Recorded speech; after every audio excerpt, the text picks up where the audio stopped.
Hey guys, welcome to the strange and unexplained phenomena of the South Mountains of North Carolina. I am your host, Kaiser Rebel, and we are going to get right into part 2 of episode 9, which is titled Stalked in the Dark Woods. Part 1 ended on a cliffhanger. It was approaching the 10-minute mark. I barely had time to say, all right, we'll pick this up in part 2. I'll see y'all later. But yeah, it ended in a cliffhanger. These two young teenage boys were camped in the deep wilderness, and they were in the woods, and they were downhill from high ground. And on high ground, there was an open field, and in that open field was an old homestead. They had secured permission from the property owner to hunt and trap around this abandoned homestead.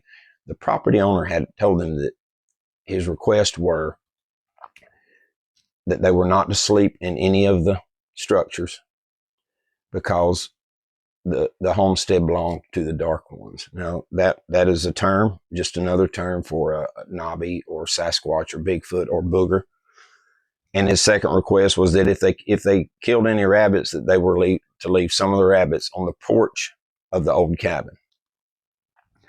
The boys were in their camp. Something had visited the camp earlier in the day. Had rummaged through some things, and they had lost all the traps they had previously set, but there was one trap that was brought back by someone or something. It was mangled and bent, and it was put in their camp.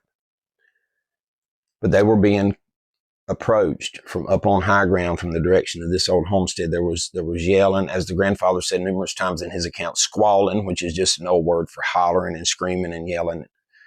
But also this strange noise the grandfather kept coming up in his account over and over. This strange voice, very deep voice, saying this strange sound of hob, hob, hob over and over throughout the night. And also the strange sound of what he said sounded like a door slamming, which occurred several times during their encounter. But they were in their camp. They were being approached from up on high ground. To make matters worse, on both their left and their right, they could hear someone or some things running through the woods, closing in on them. And they had to think quickly.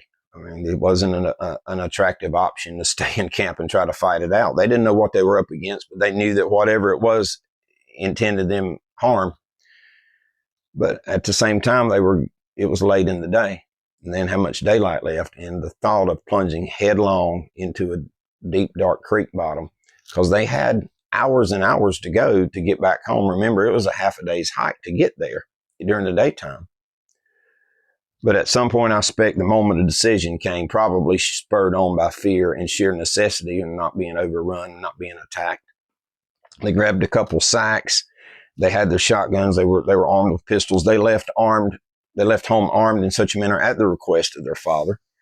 And they fled downhill in the direction which they originally came when they came into the area to camp, the direction going back home. And the grandfather said they got down into the creek bottom. And interestingly enough, he added that during all of this, while they were running, he only turned around and looked back one time.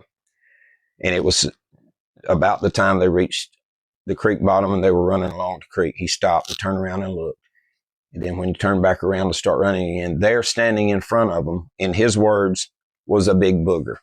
Now, he described it as being large, very large, hairy. It looked kind of like a man in the face, but had more of a pointed head, covered in hair, and that its hair was gray. And that it just stood there looking at them. The brothers had stopped, I'm sure, out of bewilderment and shock, but also they couldn't go back the way they came. Without warning his brother fired a shotgun blast into the air. The grandfather said that this creature didn't so much as flinch, and that his brother fired another blast into the air. And as his brother was reloading, and his brother would later tell him, so the next two shotgun blasts was going to be at the creature, but that the creature made a face at him, in the grandfather's word, made a face at him, and turned around and walked off. Now, during all of this encounter, which I'm sure lasted seconds, 30 seconds, a minute at the most, all of the noise behind them had stopped. The sound of their pursuers had stopped. The yelling and the squalling and the whooping and all of that had stopped.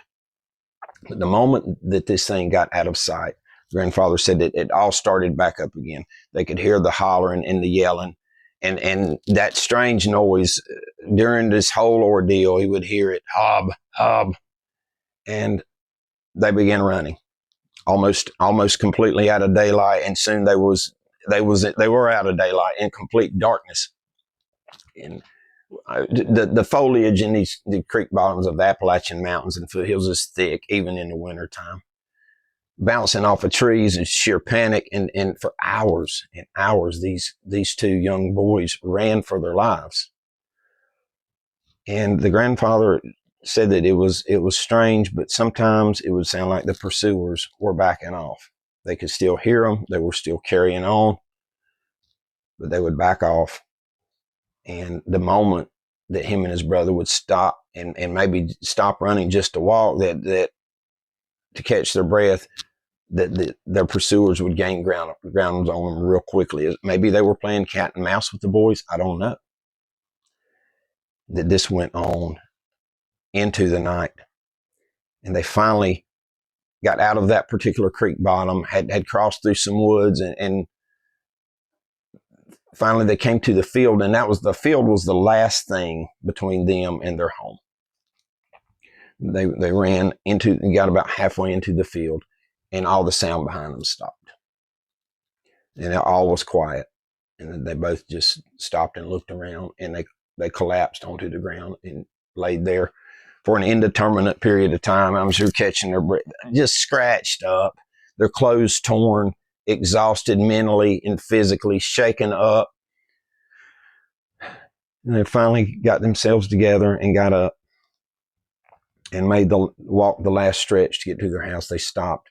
And grandfather said they sat down for a minute on the stone steps of the porch, and that his brother simply said, "We shouldn't tell anybody about this except for Daddy."